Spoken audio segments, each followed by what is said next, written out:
Everybody needs to invest in their education and their knowledge, right? And let me explain. If you were a coach today and you do not have a coach, wrong. I've got 3 coaches today, right? Yeah. Every day of my life, I'm looking for the next level of coach to take me to the next level in my business.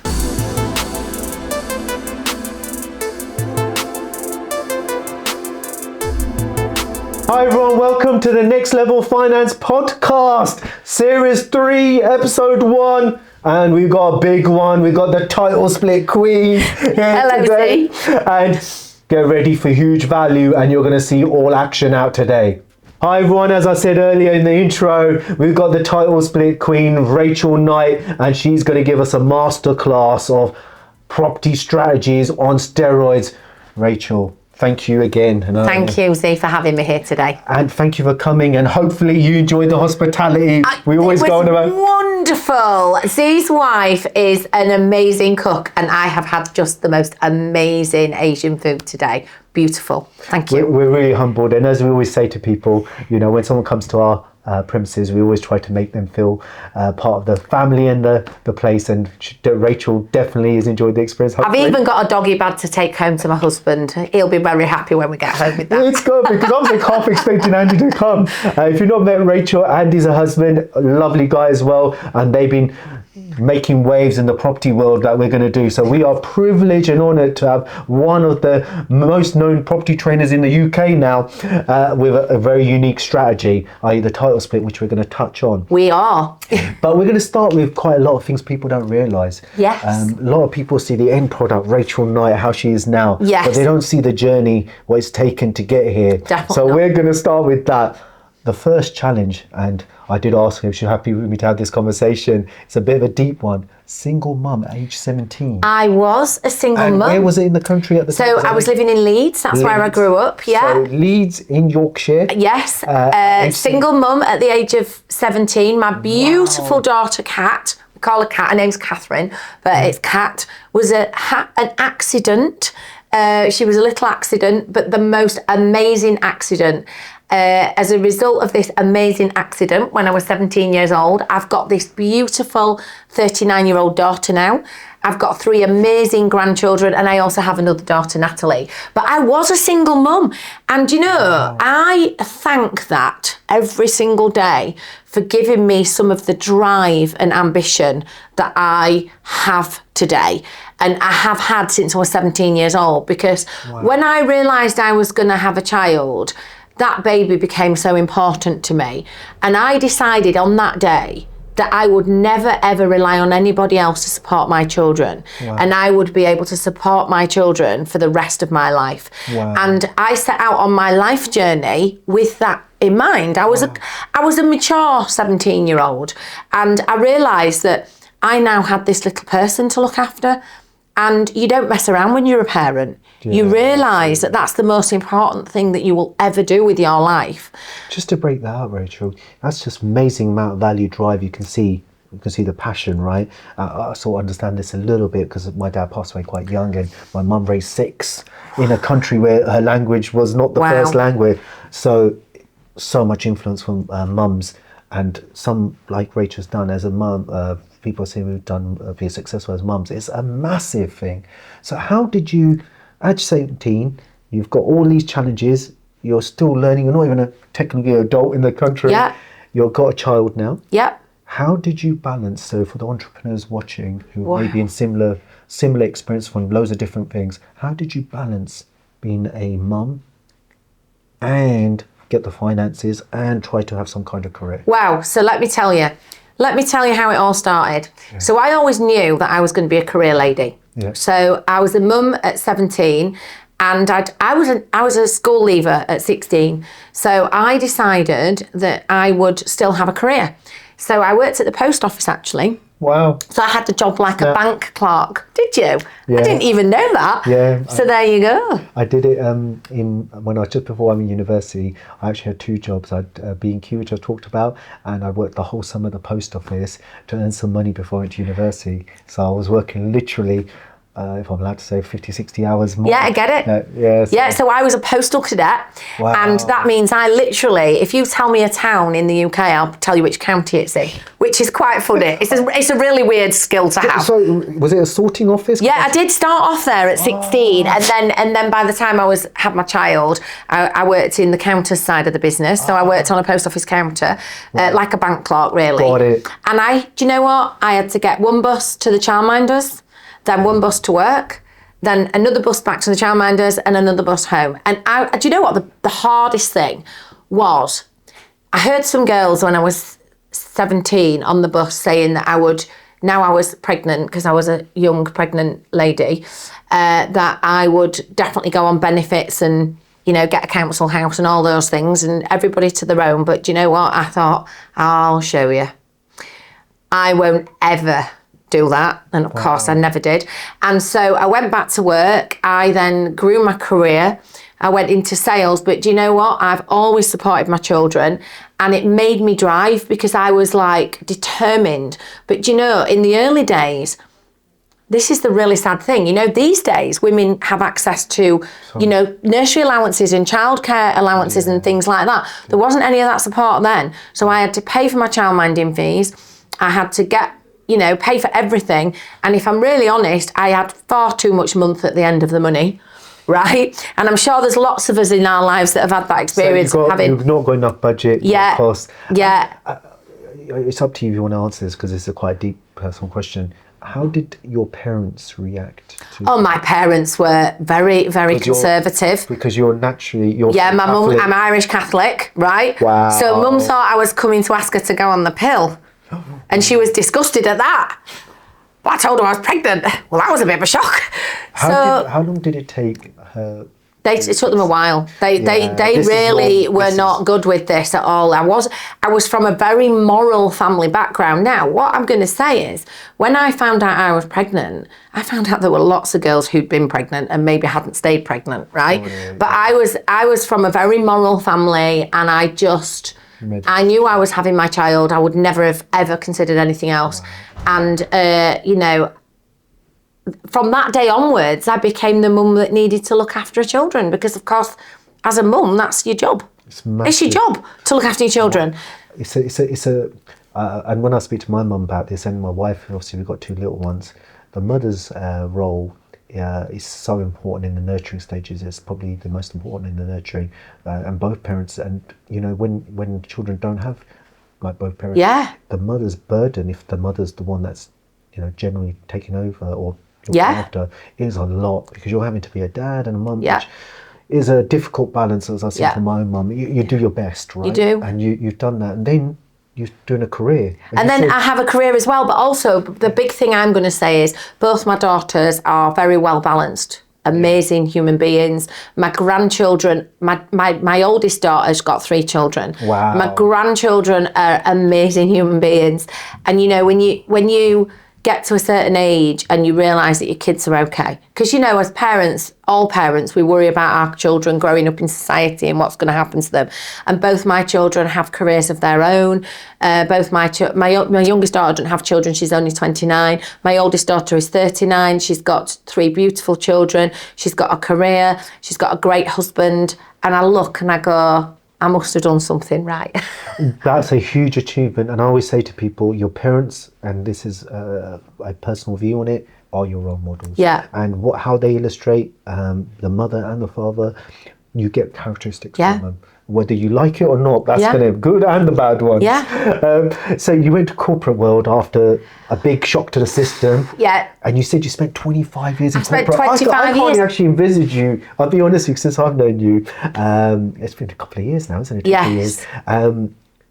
To see you corporate world, I just feel like because how your mind works, a bit like us, we are non-compliant, as they call it. We are entrepreneurs. We're unemployable. That's what someone said to me. So you're way unemployable. I was like, thanks for that.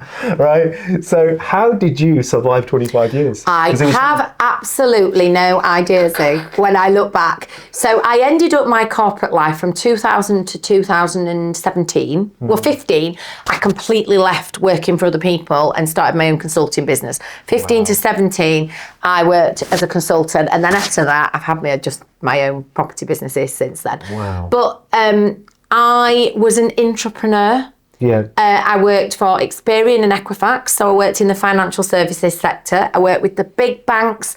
My team, so I ran a team, I was a sales director, I ran a team that sold solutions into the big banks with credit solutions for consumers. So like the likes of NatWest have a product now that you can get as a consumer, and my team were taking those in, integrated solutions with the banks, data breach solutions for consumers that were impacted by fraud.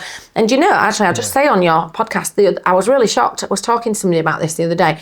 When I left Equifax in 2015, 1 in 8 people would be a victim of fraud in the UK. Wow. Today, it's 1 in 4. So fraud is a whole industry of fraud. So cybersecurity, all this. Oh, crazy! I was in that world, so I spoke on global stages about that. Wow. But the politics in the corporate life is not for me. Z, I know you know what I mean. I definitely do. And I think just adding the point, it's going to get more because of AI, artificial intelligence. What we're noticing is you don't even know who you're talking to now, whether it's a real person. Some of them have got so good, it's difficult to distinguish, and you've got to be so careful, and you've got to find a way. How do you deal with that? Yeah. And the banks are really struggling. That's why they're putting more IDs in. We've got to. They've got to. No, it said we, not a banker no more, right? No, I guess we were, weren't we? We were. So you mentioned the entrepreneur and entrepreneur with 2 daughters. Can you just explain to the audience what you mean by entrepreneur versus entrepreneur? So when you're an entrepreneur, you're working in a big corporate organisation and you're taking entrepreneurial ideas into the organisation. And so when I worked in Experian, I remember the head of operations, a lady called Suzanne Smith. And Suzanne, if you ever listen to this, she's lovely.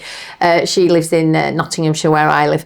And she said to me one day, "You keep me awake at night with your solutions that you're bringing in here." That was at Experian. And the same in Equifax. I was working globally. We were putting in some very creative solutions.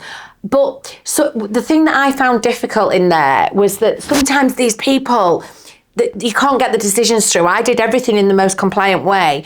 And I remember one of the worst things that ever happened to me was I was talking to Lloyds Bank, and Lloyds Bank, we were at the final stages of a tender to win the business, and Equifax turned around and said, "We can't deliver this." And I was like, "What?"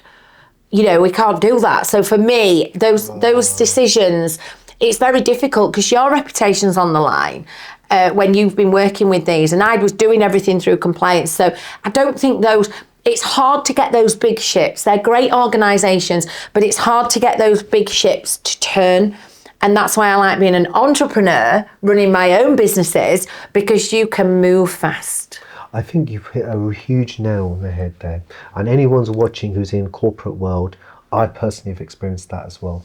Yeah. Because when you're entrepreneur or you're innovative thinking, yes, entrepreneurs that's what we do. Yeah. Right? That's what she means by entrepreneur, that you don't know it yet, but you are an entrepreneur, right? But you haven't come out, right? Yeah, you haven't come out. Right, so you're still hiding there in corporate world. And when you hold these barriers, which you're talking about, the barriers, those are ones that frustrate people, and you have to make a decision. Yes. So you got to a point, you made that decision. Yeah, I just got out. What was the last, as I said, the last straw?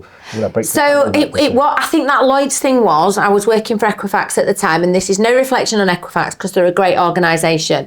I just think that they had some big systems and processes. People in America involved in decisions. The ship couldn't turn fast. And I was an entrepreneur. I was bringing very innovative solutions to the clients. And sometimes bigger organisations struggle to move fast. Absolutely. Now, we were first to market on like consumer credit, doing consumer credit reporting into the banks and those types of things, so that they could give it to their consumers as part of the package. So we were in National Australia Bank, for example. They already had that solution for their customers. So I think for me, I just thought I need to be doing something, and I was already a property investor for 10 years by this point, and I'd been doing it a bit on the side, Wow. So let me dig in a little bit in that. It's a great insight. So you knew you need to do something else. You sort of know unsubconsciously it's when you actually make that thought come real life, make that jump. But what you did was hedge your bets a bit. So you had the corporate world and you were like, you know what? I need to put some money aside. I did. I guess, how big did you build your property portfolio? I only had about 5 properties. Only 5? Right, but listen, That's a lot. the thing what I was doing is every year I'd get like a nice big bonus because I was a sales director. So I was, in board level positions. I had a really good job. I was earning a lot of money and I'd get a big bonus. And I'd think, what are you going to do with your money? And I didn't really want to just put it in a high interest account. So I know I'll buy a property because UK capital growth in properties is amazing. So I'd buy a property, but this is interesting talking to a tax advisor like yourself, Z, because I had a big salary, so I didn't want to pay more tax, so I didn't take any income. And what I was doing is I wasn't really, I did buy them in my own name back in the day, but I wasn't really bothered about income. I was interested in capital growth. Right, so you bought properties in your name, like buy-to-let? Yes. Because that's what a lot of people do. This is about a decade ago. Yeah, and the cash flow was small, but that wasn't my issue. Them because you wanted something there. Yeah. And in your head, you were thinking, right, I'm actually getting an exit. Yeah. Or something for my Well, it was more. It was my pension. Yeah. I was thinking at the time, and I didn't realise how amazing property could be for pension then, because I wasn't educated. But I was buying them thinking, this is my pension pot. Wow, right. So even back then, in sort of when I started doing it in 2005, that's what I was thinking. It's going to be interesting because when we're recording this is November 2025. We just had the budget, and we're going to talk about that a bit later and those decisions because it does impact people massively. So you've got the start. You left corporate world. Yes. The first business you mentioned before that you went into, just trying to explain people the journey Rachel's gone on, which is mind blowing.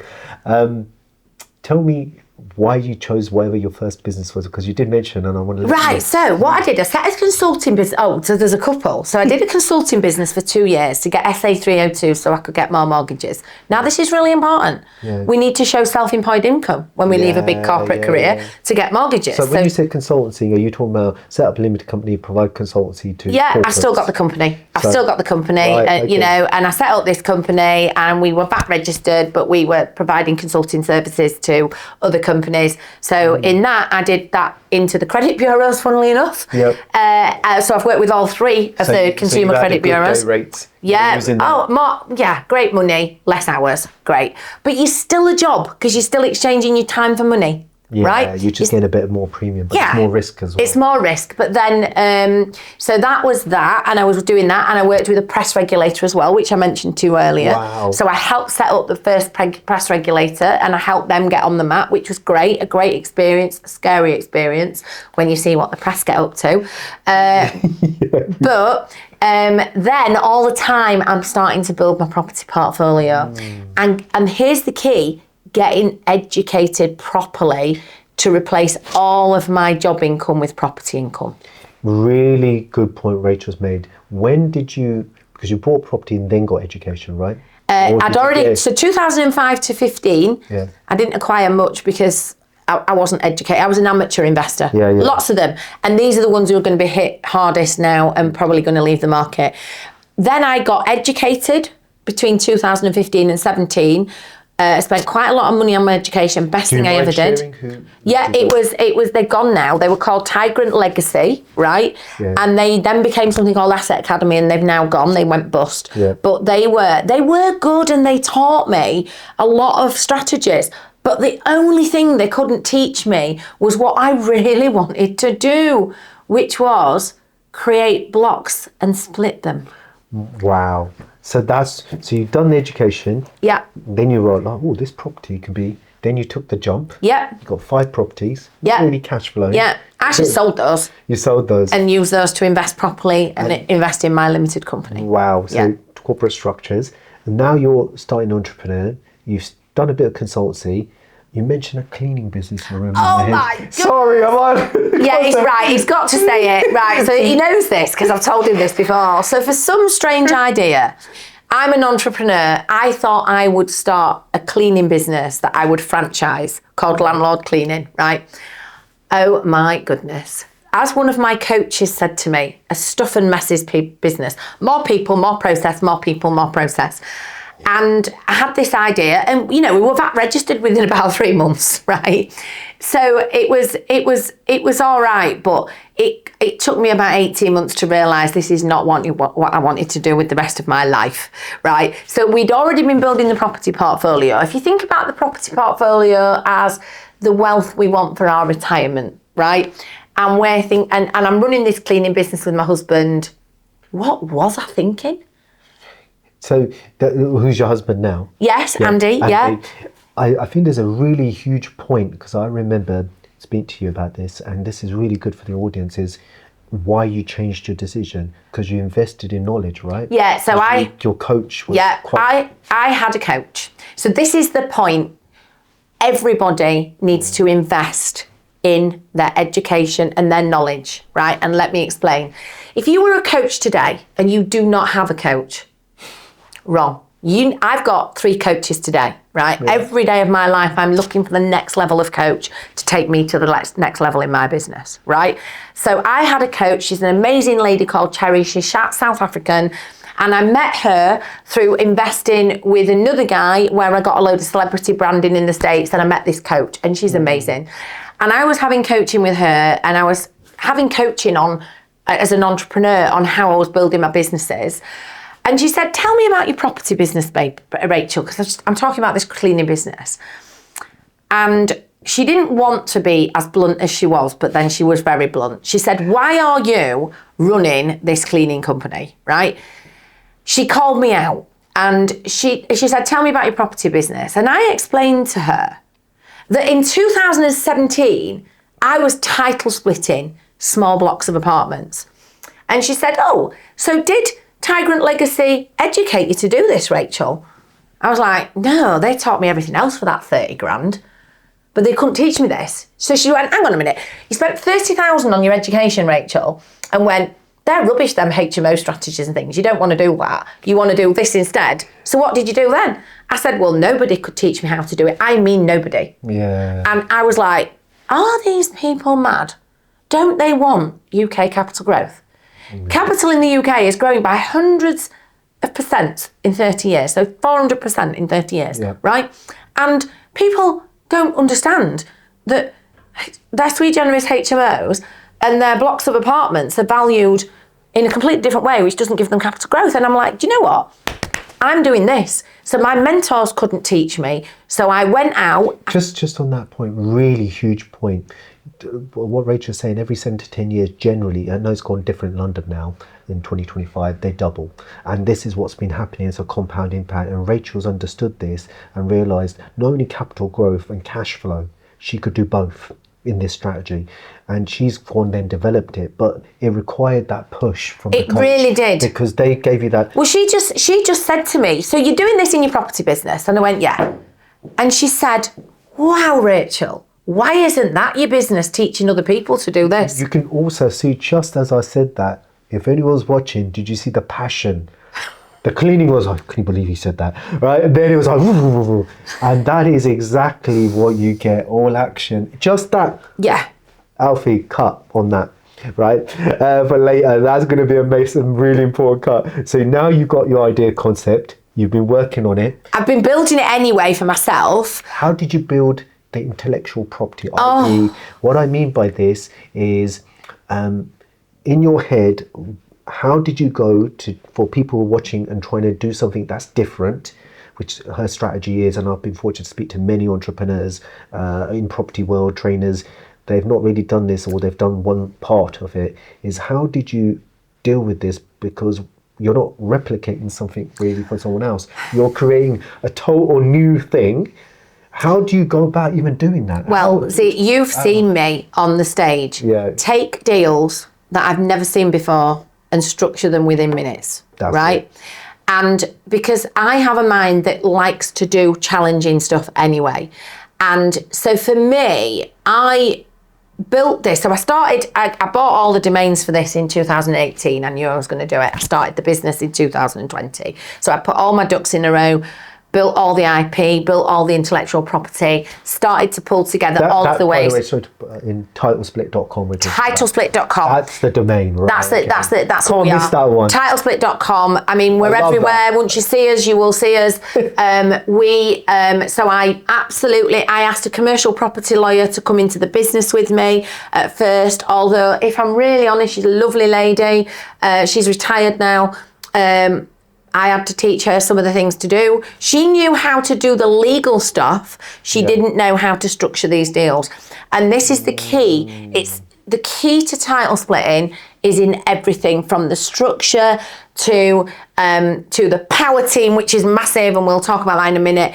And listen, this is a strategy that is making millions of pounds for my clients. We're gonna talk on that on impact, and I think that's a really good point. Hold the thought on that one. She's going to add huge value. I just wanted to talk about the business challenges, right? Because I think this is quite a big bit. One of the things we've had conversations about, and I'm just giving a guy a little bit of perspective, and Rachel, and being a lady in property, I've seen different views from different people. Tell me the challenges you're facing, because there'll be a lot of entrepreneurs watching who are ladies as well, right? Yeah. And they huge area, and they take quite a lot of action, I've noticed as well. Yeah. Right? So how did you deal with that? Because first, being a lady in property, which is not historically dominated by ladies, or had as many ladies, then doing something totally different to what everyone else is talking about, and saying it's not a 2-minute thing, there's a whole value and we're missing it. How did you find doing that in the marketplace? So first of all, I love a challenge. Right. And so when somebody, so there are, I hate to say this, there are a lot of people out there who want to pour water on this because they don't understand it. Yeah. They don't teach it, or perhaps they've even dangled the carrot of it, but never understood the detail. Yeah. Right. And so I've had quite a few trolls and people perhaps saying unnecessary things. I just ignore them. And actually, I absolutely knew, because I did my first ones in 2017, and you got to understand, because I did my first ones in 2017, 5 years later I refinanced those split blocks. Wow. And got individual comparable valuations on those properties. And from 2018 to 2023, they grew by 38%. Wow. And if I'd kept it as a block, it went backwards by 10%. This is such huge value, that point. If anyone's watching, rewind and listen what she said. So, and I'll let Rachel, who's a market leader, explain this. What type of properties were there? What was the initial valuation? So the first deal I did, because I wanted to do a small one to test it, was two-bed terraced houses that I turned into 4 one-bed flats. Now, on day one, the terraced houses were worth 30% less than the 2 flats. So one terraced house. You had an uplift straight away. Straight away of 30%, just because I title split them into 2 flats. More importantly, I got 168% of the rental income. So if I rented out a terraced house, let's say it was £1,000 to rent out the terraced house, right? I got 1,680 for 2 flats. Right, because you're doing the individual components, which are two are worth more than one, right? Wow. 2 are worth more than 1. And so you had 4. And now I had 4. So you see where we're going with this. Now, this is one way of doing the strategy, but a bigger way of doing the strategy is there are over 2 million blocks of apartments in the UK that are unsplit today and land deals. So our clients are doing much bigger deals. I mean, I'm doing bigger deals now, but we're doing much bigger deals. But that was the proof of concept. That was the proof. And because you've done the cycle, this, whatever you do, the first part is doing it, testing it. Then it's seeing the results, because a lot of times these take 5 years. And she's giving you the example of what it was in 2018 to 2023. Yeah. To tell you what has happened. And then what's happened is a lot of people get high commercial valuations initially. They get that initially, but what happens is that as that stock dilapidates, maybe there's... Now, we have had raises in rents in the last few years, and I'm not saying rents won't continue to go up, but my rents have been put up every year, right? So I put my rents up for my portfolio every year, and they had still gone backwards. Right. So just to add that, for anyone who's not understand what dilapidations are, that's when it deteriorates, right? And you just do a refurb, and that's how you get these properties to be high value. It is. So imagine you get a HMO today, and you're taught to do it to the highest standard. And at the moment, that's got the slatting on the walls and fancy. Beautiful, they're beautiful, and they're very high end, and they've got a bathroom, and they've got a kitchenette in the room, and this is an ensuite HMO room, right? You are top of the market. You get the best rents. You get the top of market rents. 10 years from now, you ain't doing that same back to brick refurb. Your property, 5 years from now, it will dilapidate. The wear and tear, because you've got loads of people coming and going. And that's one reason. And the other reason, and people don't understand this, is that as interest rates rise, yields rise. Yeah. Yields are great for rental income, but higher yield means lower value. So if the yield goes up, guys, on your commercially valued or investment valuation properties, the value comes down. So add to Rachel, that's for commercial valuation, and she's now allowing you to have both options to do bricks and mortar, depending on what you can have. So you can do HMOs like this as well. You can do little flats that are turned into a HMO room. I've seen some of the ones the clients of yours have done. Amazing.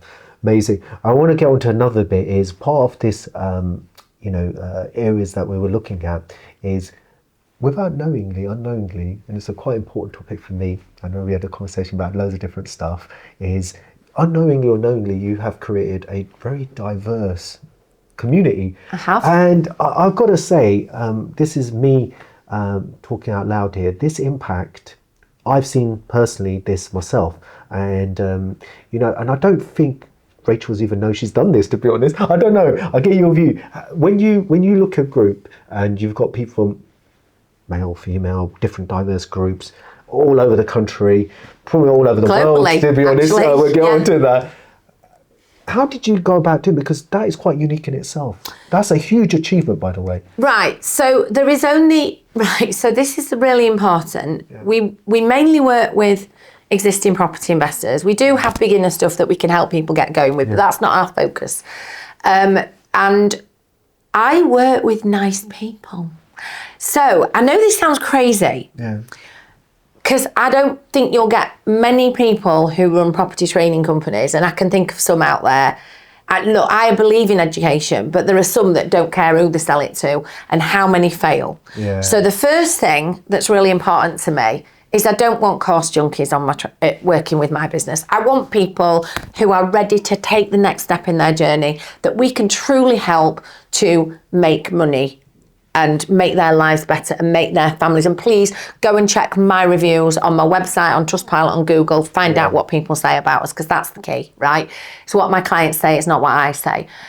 And the criteria we look for, if I ever do calls with clients, we interview everybody who comes into our program, right? And this is true. Yeah. We interview everybody who comes into our program, and we offer our services and training only to people that we feel are a good fit for us, and that we're a good fit for them.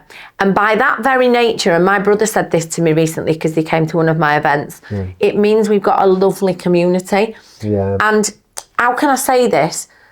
Race, ethnicity, sexuality, none of those things matter in my community. What matters in my community is that you are hardworking, honest, trustworthy people that are going to work. So it's a rising tide raises all ships here, and all of us together make all of us successful. And I'm not being altruistic, because you've been in my community. Yeah, and it's true. I've got to say, and as Rachel knows, I don't blow smoke. I have my own strong views on different things. You elevate people, and the passion shows.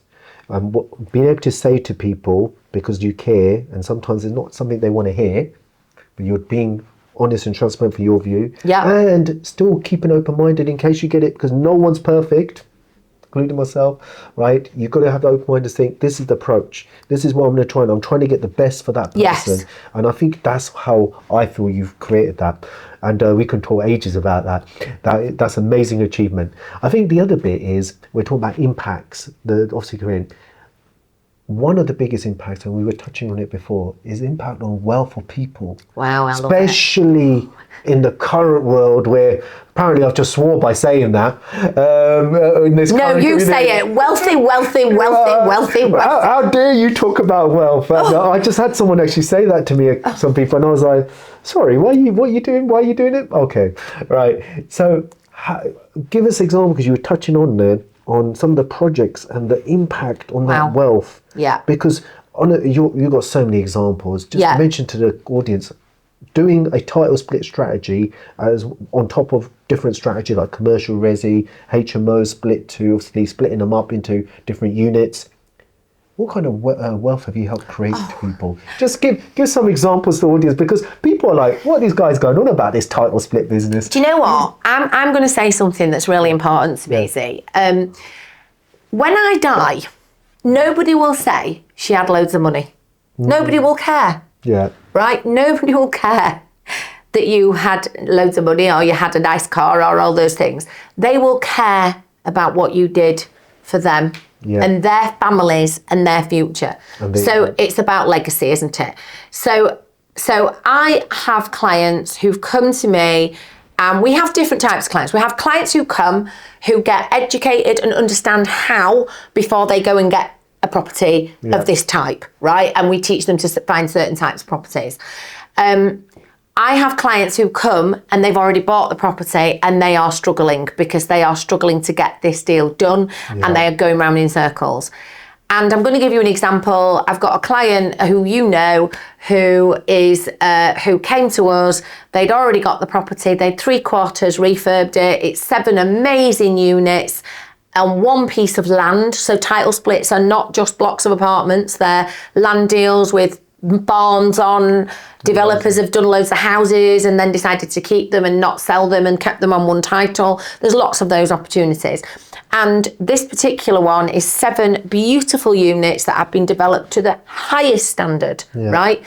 The developer had the client who wants to keep them all for a family legacy for the future, in a company, of course, in a group, but to keep them for the family's legacy for the future, for the wealth of their family, for the generational wealth. So all of the driving factors that this particular lady has for her future, of her family and her children and her grandchildren. And we were able to take a 5.73 million spend that was being valued at 6.5 million if she financed it on investment mortgage for the whole thing. And we were able to split it up into 7 separate units, which have will give her 7.9 million. Wow. So 1.4 million extra by having the individual valuations on the properties. It gets better than that. That then hives off a piece of land, which now has private planning for 5 other units, right? Which is going to take her up to 12 million.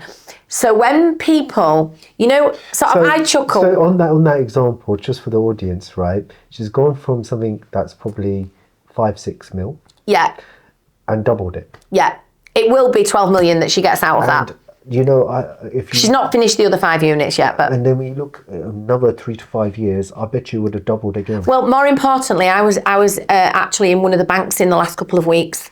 An event, and they were talking about property prices doubling in 10 years. Wow. So if you imagine, if she's got 12 million pounds worth of property, that's 24 million. Now you imagine she finances that at 6.5 million all on one title. She's now in a situation where she can't sell them individually because the bank won't let her reduce the security, and that valuation is not going to grow in line with that capital growth that's going to get her to 24 million.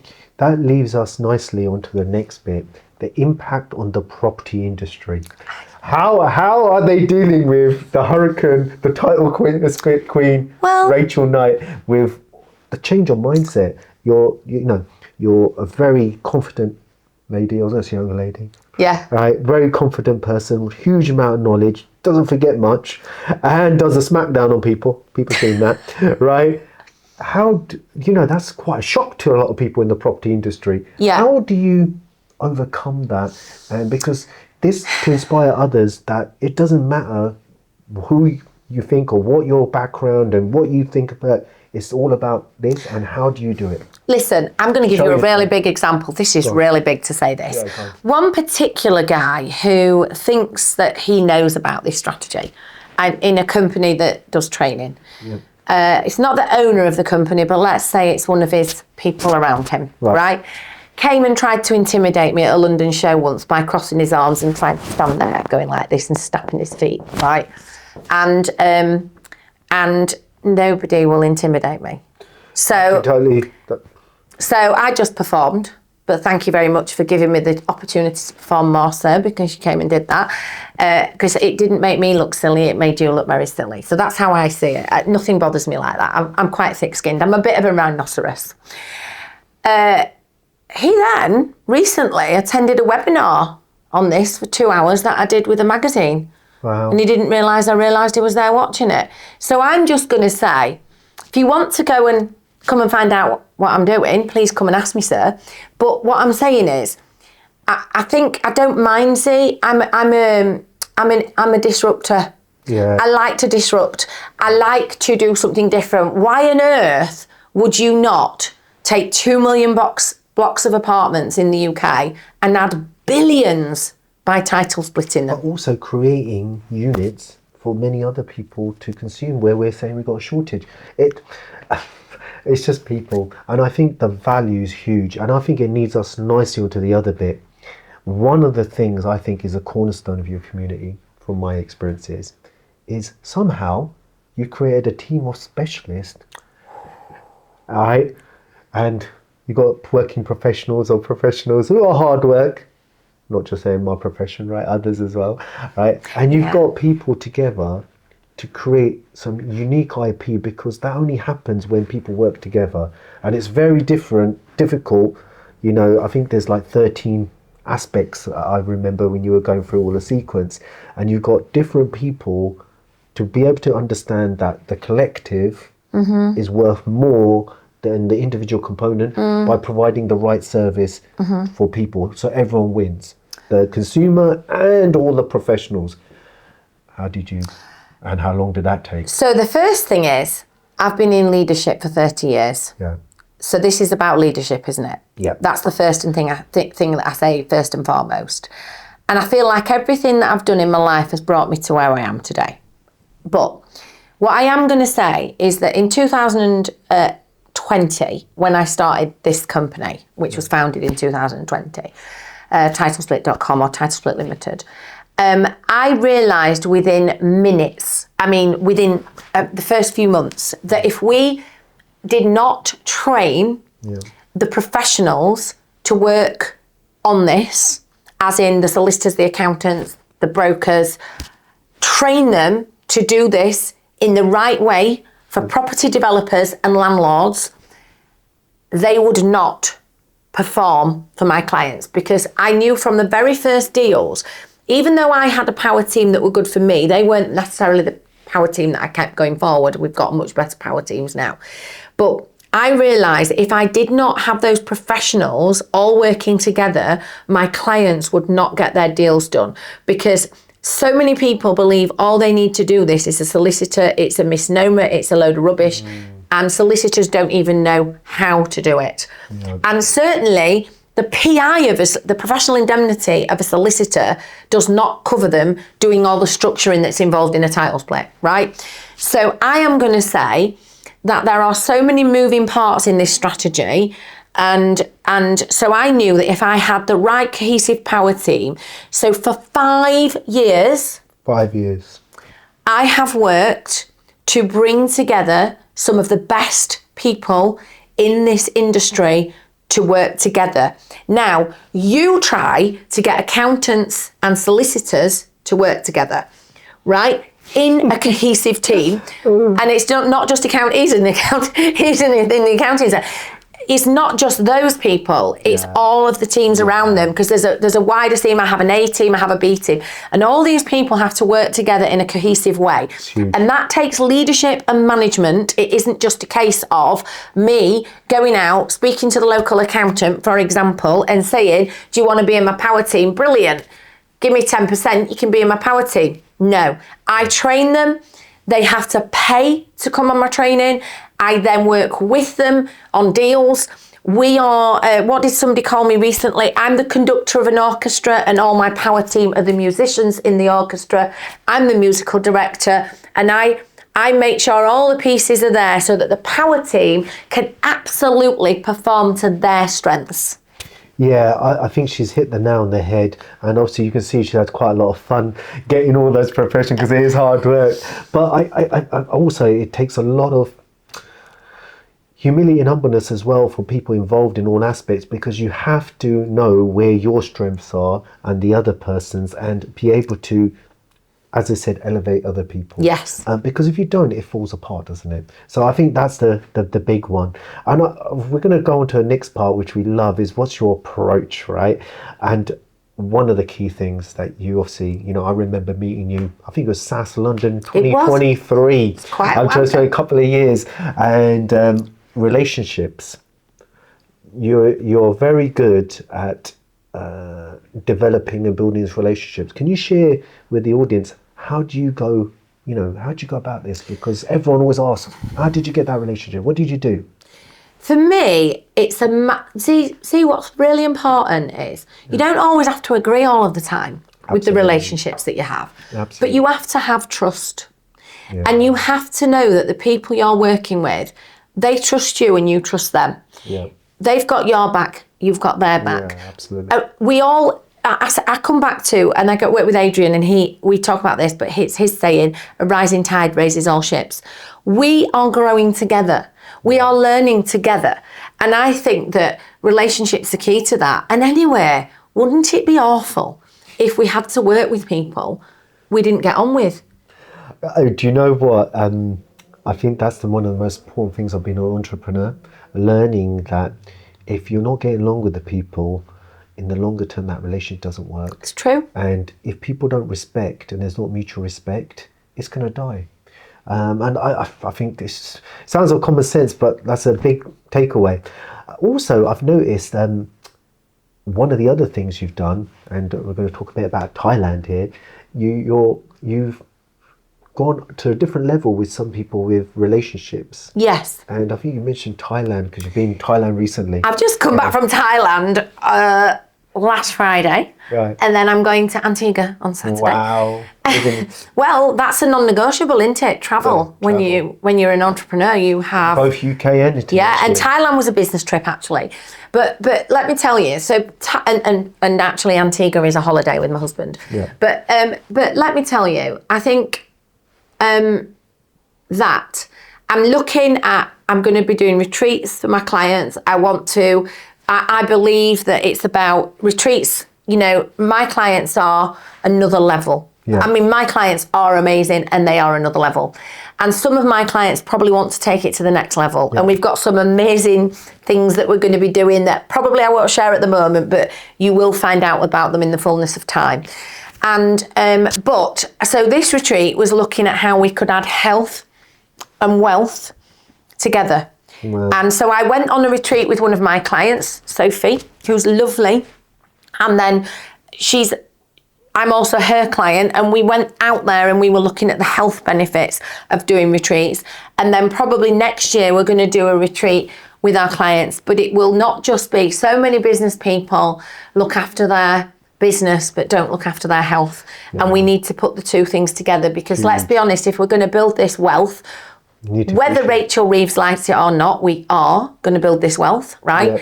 Yeah. Then we need to have longevity and health to go with our wealth. You've got to be able to preach it. Yeah. I guess for people watching, everyone's always looking at opportunities. right? And there's a big thing that you're about to do next year in a place that I'm sort of getting to know a little bit more. Do you want to share that with the audience? Yeah, he loves it. He's always trying to persuade me to move there. Right, okay, so... You're in trouble now. She's in trouble now. But listen, we're all looking at where we're going to tax exile to, so let's not pretend. Right? But I love that. Tax exile. I don't know, HMRC, that's not my term. I'm not an accountant, I can say what I like. Right, so here's the thing. So next year, in February, we're doing title split Dubai. Wow. So we are bringing investors from Dubai who are investing in the UK. We've been planning this for a couple of years because we know there's a lot of amazing investors that have moved out to Dubai, but I've seen examples of this already, Z. This is really scary. So you move out and, you know, people are looking for a new lifestyle, living in a warmer climate, perhaps a different culture. You know, those things that people are looking for in their lives, and they're looking back at the UK, they've got some property here, and then maybe the interest rates have gone up, perhaps some of their HMO values or their block values have gone down, and they're thinking, how are we going to maintain what we've got in England or in the United Kingdom so that we can maintain our lifestyle in the UAE? So what we're doing is we're going to bring title split into the UAE. We're going to encourage people to come and do it in the World Trade Center in Dubai, and we're going to show you how to invest and grow your capital in the UK, and we're going to show you how to find these, how to get your hands on these things, and that's what we're doing. So we've been planning it a long time, and we're probably going to go to Hong Kong as well. You know, but we're going to do Dubai first, and then we'll go to Hong Kong, because there's a lot of investors who are investing in the UK who are really struggling to work out what's the next best thing. You're out there now. You're out of the loop. We'll bring it to you. I think you've hit a nail on the head, and that's a huge opportunity. I think there's two areas there for me. There's the expats who already got some stuff in UK and they've got thing, but also there's a big ticket called the foreign investor who still wants to invest in UK, like Emiratis and things like that. Particularly in Hong Kong, I'd say, and in Dubai. So both I think in Hong Kong there's a lot. Having a vehicle to do that, because they need this worldwide view. Yes. And that's how the top entrepreneurs are looking at it. I said that recently. Wow, exciting. Also, you're doing a launching done with you, not done for you service. Tell the audience what the difference is. So what we're doing, so look, we started as an educator. I think that's what we're going to say. And I genuinely believe that the best way to learn things is to get educated yourself, right? Because then you know, right? And even if you are financially free now, you've made a lot of money out of property, you know, you can't sit on your laurels, because I was speaking to a man who had moved out to the UAE and ended up coming back to the UK because his 21 properties in London, he was now losing money on them because the interest rates went up. And a lot of investors in the past, and this is the older landlords, used to take their equity up to 75% every couple of years.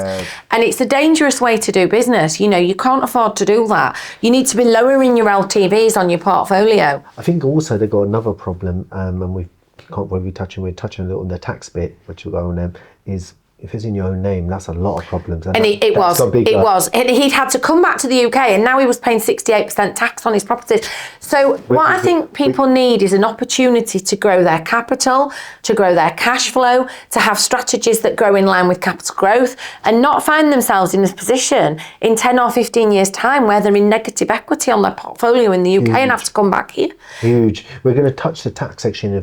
There's one key area that I want to touch with you is, and I think this is how do you create a unique community? So the entrepreneurs who are watching, and this is how you foolproof your business. This is going to be a masterclass and good insight here. What is the key ingredients for a unique community in your opinion?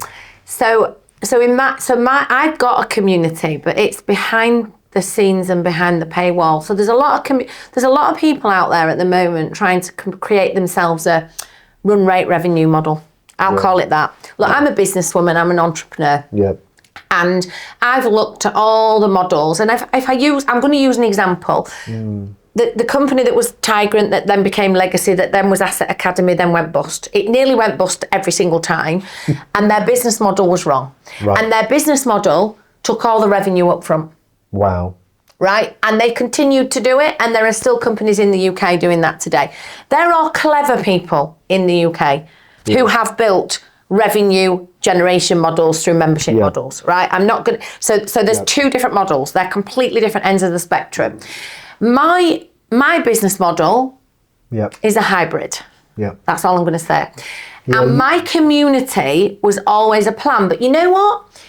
As a result of investing, now I spent 30 grand on my initial property education, and then I spent about 40 grand with a great American guy. I'm not going to say his name, but he's a really good guru, and he stands on the stage and he speaks, and he's amazing. And I went out to Los Angeles and I got some celebrity branding, and I went to his events and I went to his retreats and things like that.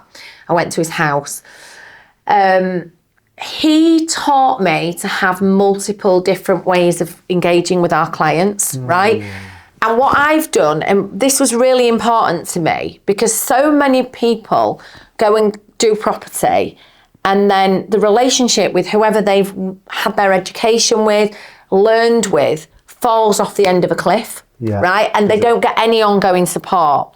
So what I've done in my community is first of all, I've already mentioned, we literally don't let everybody into our community. We turn people down for our training because they're not the right fit for us, and we're definitely not the right fit for them.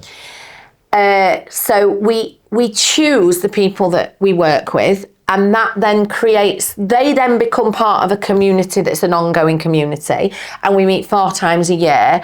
And our community is currently about 100 people meet regularly, but that's growing.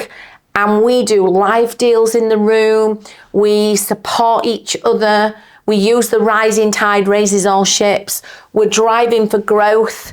There's no, we're not creating an egotistical community. It's about helping and supporting each other. I'm not being altruistic here, because we give them education every time we meet them, whether that's on what the tax changes are and how they can best manage their businesses around that, or whether it's on due diligence with JV partners and how to invest money in your property business. We work with our clients, and we work with our professionals, because when it's advice on tax, it's definitely the professionals will be doing that, not us. And we bring the whole lot together, and we're building something really special.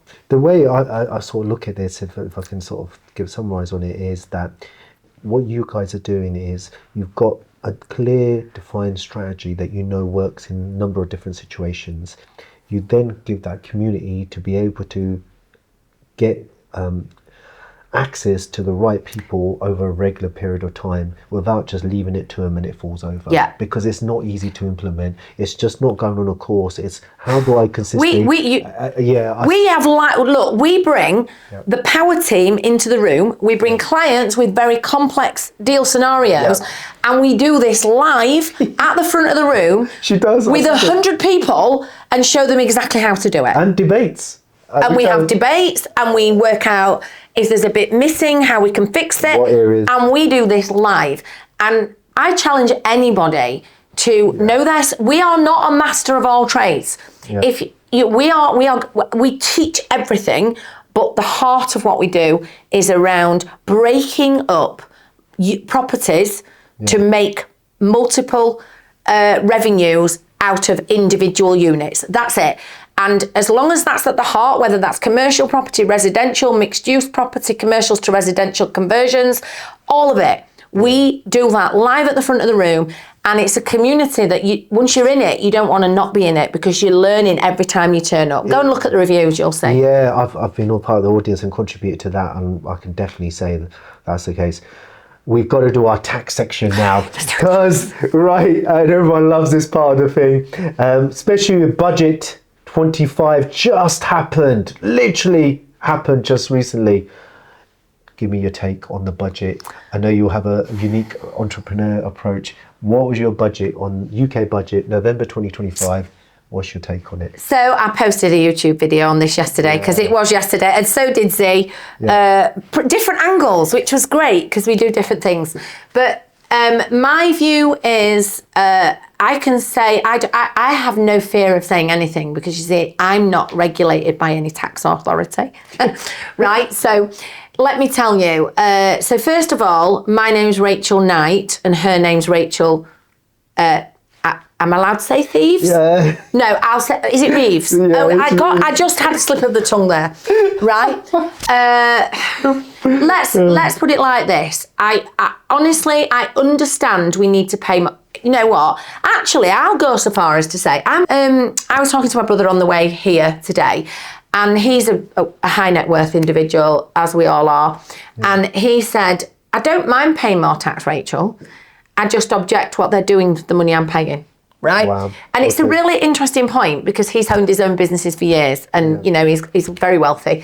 And I think that's a good point. I don't think we mind paying tax if we think they're doing the right thing with the tax.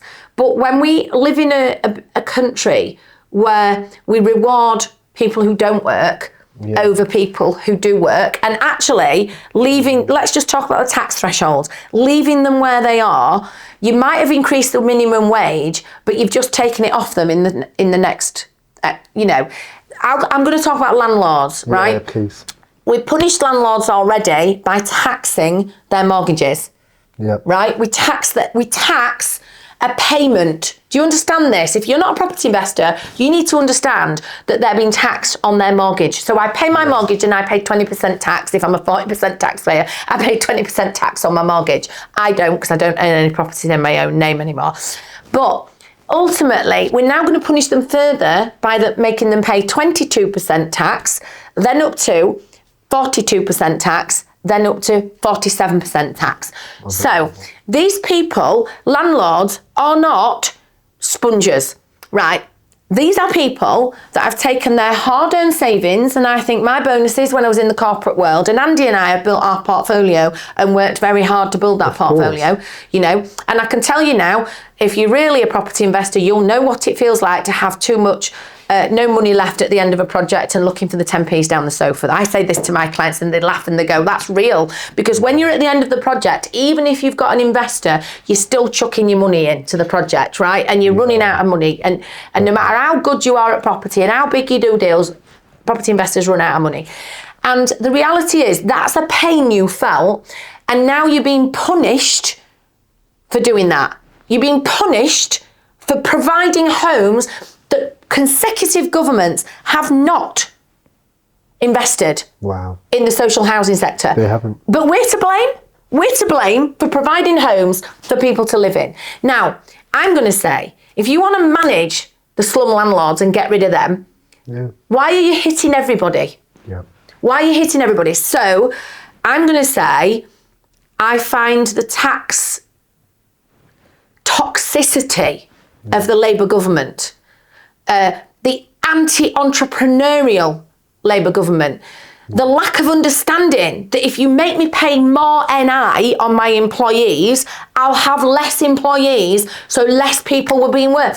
Do you understand, Rachel Reeves? If you would love a debate with Rachel Knight about how you should treat entrepreneurs, Z and I would be happy to share that debate with you. To add to Rachel, she's hit the nail on the head for landlords, but they've gone a step further. They've now attacked businesses. Dividends. Exactly. And if you dare to save any money, how dare you save money? We're going to tax you on that as well. They've increased the tax on savings as well. And your pension. By the time, you know, you young people, listen to this. Days. You young people.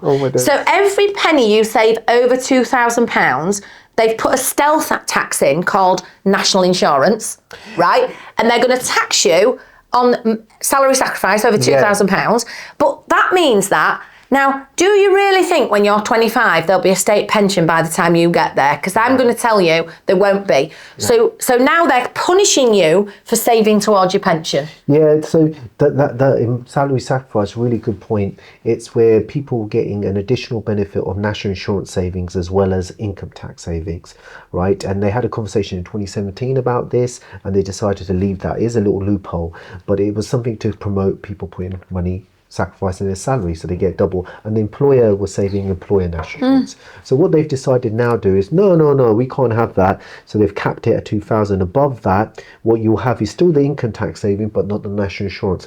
But what we do know, just like they did with dividends, you didn't pay no dividends about 10 years ago on basic rate. There was no dividend tax. Then they introduced 7.5% and a £5,000 allowance. Then they increased it to 8.75 and reduced it to 2 grand, 1,000, now 500, and now they've increased the rate. They do not understand how business works. And what now is happening, and I did the video yesterday about this, and this is just mind-blowing. A person who's risking to make the business create jobs has to pay more tax than the employees.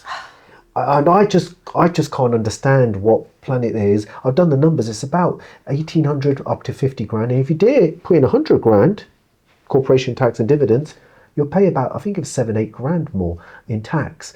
And it's just like, so really you don't want entrepreneurs. So do you want everyone on the dole? That's not sustainable. I go like it's this. Not sustainable. I don't know whether my employees have ever spent a night. I've got 10 staff in my business, Title Split Limited. I don't think my employees have ever spent a night worrying about whether they could pay the wages at the end of the month. Have you ever spent a night worrying about that, Z? In all your time of running a business? I guarantee there will have been times. I think my team members know my number one priority is how do we hit payroll as always, because cash flow is king or queen depending who business you're running and who's running the business, because you have to pay and you get paid last. Yes. And that is, if I didn't have the money, it would be me who didn't get paid. And that's happened, by the way. So mind-blowing. I think the other bit is, I wanted to ask you to get your views on it, is how do you see the UK exit growing and where do you think people going? I'm not holding on this, but what do you think? So let me tell you, right? I don't know an entrepreneur with a business that isn't thinking, where should we go and live apart from here? Yeah. And that is the result of what this government is doing to us. Because here's the thing. So in the 5 years I've been running my company, I've created 10 jobs. I'm helping people grow wealth for their families. And creating units. And so many things. I'm creating homes for people to live in and I do them to a high standard, right? And I'm just keep getting punished. So I thought that I would stay here for the rest of my life and probably get a little motorhome and go, a big motorhome probably, because we've got dogs, and go travelling around Europe. And now I'm looking at where I'm going to move to. And it's not a case of whether I will move. It's just where to, where's best, what culture, what lifestyle fits me and my family, and then tax is a massive consideration. Yeah, I think that's what a lot of people do. I think the other big issue is the culture has become very anti-business, anti-entrepreneurship, which drives the economy, and that's not sustainable. And I'm just going to add, it's not just this government. This has been going on for about a decade as we're speaking, and you can see the net migration. It's not something make-believe, it's happening. People are leaving. They've been doing it since 2015, and that coincidentally, two factors happened at that time. Taxes started increasing and Brexit. And that's the starting of when you can see net migration of, I'm talking about people who are net impacting the society. So every time a millionaire leaves, they leave with loads of tax gone. And all the jobs and everything they create. And property purchases. That's why this. And homes being created for people to live in. It's mind-blowing. And jobs being created for our economy. And growth being created for our economy. And that growth is going over to Dubai. 2/3 are going to Dubai. I think last year we had in 2024 9,500. That was a millionaire. These are millionaires. I'm not talking about the non-millionaires. I'm talking millionaires. Wow. That's 45 minutes every 45 minutes. See, here's an idea. Yeah. There's a couple of ideas, people sat here. What if we did tax incentives to make people move their businesses to the UK and invest in our economy? Rachel, let's meet and talk. I think this may be over her head because none of them are on a business, so I think they'll be struggling to understand that concept. Was I talking too complicated I think you've complicated it. I think a lot of people. So this isn't government specific. This is just the trend that has been from successive governments. It's just true. Right now it's got worse. It is sort of accelerated. It's not sustainable, in my opinion, and it shows in numbers. It's not easy. And you know what? They're not going to come back. when you change it. Once they've gone forever. It's not like the 70s where there was a brain drain. Similar, funny enough, there was a Labour government at that time, a bit before my time, but that's what happened apparently there. But this time it's different because the world is a smaller place. I think the other bits that we want to touch, and we'll wrap up because always time's against us, is future plans. I think you were talking about, and I think you're striving for, and you're probably nearly there, we'll be market leader in the UK for title splits and one of the forward property strategies, but you're thinking globally, which you touched on. We are. So look, I'm going to tell you, this strategy works all over the world. Anywhere where banks value property so in America, they have apartment blocks owned by landlords. They have condos. There's a certain person she's going to be talking to about that. Yeah, they have condos, condos which are individually owned. Condos are worth more than apartments. Yes. Guess what? Same thing. The thing is, here, if you think about it, if you have property on lots of properties, lots of addresses on one piece of land, whether they're in a block of flats or whether they're spread in a different way, they can only be valued as commercial investments because individual owner buyers can't buy them. And then, so anywhere where that happens, which is nearly everywhere, there's then the other is individual retail saleable properties. And they're the ones where there's not an oversupply, because there are some parts of the world where there's an oversupply of property and there's a lot of empty units. So if there's an oversupply, this strategy will struggle to work in the same way, right? But where there's not an oversupply of property, and certainly most countries need more properties, not less. Because the population's growing. Yeah, exactly. Then this strategy works. So, but what we're focusing on at the moment is we're bringing people. So we're going to Dubai. We're going to be going to Hong Kong. We're encouraging investment. The UK for property is still a good investment opportunity. The population here is we've still got a massive housing gap. So, there's a massive opportunity, but anywhere. So ultimately the strategy will work anywhere. So for titlesplit.com, the plan was always to grow quite a large business. We're systemizing everything. We don't, the world, there's the odd person who does a bit of coaching in this, but nobody has built what we've built. And we're just going to keep on going, keep on growing, and keep on helping people change their lives by not following the crowd, by being a leader. I think you put it in a nutshell. I think also you mentioned, and we'll jump into the last bit, it was the title split community and offering is a bit more than training. And you were mentioning some other aspects. Do you want to just expand quickly on that? Yeah, so we have, so training is at the heart of what we do. And because I believe that everybody, because that's the cheapest way to get involved with us, that means it's open to all who want to invest in their education, right? The other side of what we're doing is we've launched Done With You services. This is for people who perhaps don't want to invest in education, but do understand that it's going to cost you a lot more if you want us to handhold you through doing a project. And we say done with you because you can't just hand this over. You're going to need to work with the different professionals to make your deal happen, but we'll show you exactly how to structure it and make it happen. We've been doing this for 5 years with our clients, and that other 4 years before that with my own deals. And then we're also bringing that power team to the table. So we'll give you the dream power team. We'll help you do the deal. We'll show you exactly how to structure it. We'll instruct the power team alongside you to make sure they do everything correctly and come in at the right time, because it's like a jigsaw puzzle. All the pieces have to be put together. So we have those services. We're currently building those and systemizing those so we can make them work better, but those services are launching in 2026. So we've got a lot of, and I honestly think that we'll, as we go forward, we're not just a training company. We do a lot more than training, and training is at the heart because I believe we should all learn for ourselves. But those who don't want to then can use the Done With You services.